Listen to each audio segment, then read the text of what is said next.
Chairperson of the Bangladesh Nationalist Party, Tariq Rahman, addressing a massive gathering here in Dhaka now. He's been holding these rallies in Dhaka and surrounding areas in the final lap of the campaign. And this is, of course, important given the fact that these rallies are taking place as the election campaign in Bangladesh, and what's believed to be one of the most important election campaigns in Bangladesh in recent times taking place. Now, Tariq Rahman, of course, has enunciated and articulated his policies very clearly.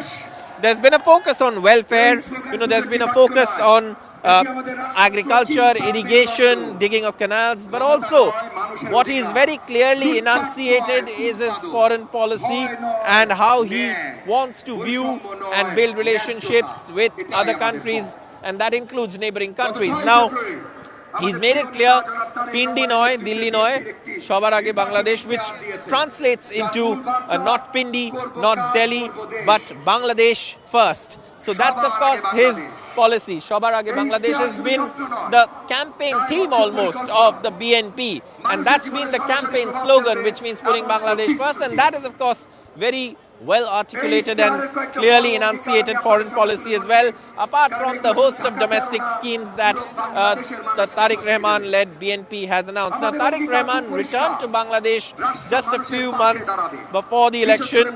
He lost his mother, the former Prime Minister of Bangladesh, Begum Khaleda Zia, and of course, the BNP is, of course, banking on him to take on the mantle of leadership.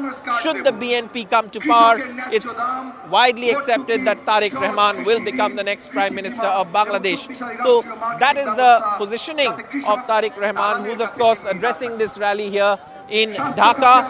In the final lap of this election, you can see crowds here also as Tariq Rahman gathers at this particular venue in area where this rally is addressed, and of course Tariq Rahman addressing the crowd here in Dhaka, Bangladesh. With camera person Mohammad Mursaleen from Shamoli area in Dhaka, Bangladesh, Saurabh Gupta, NDTV.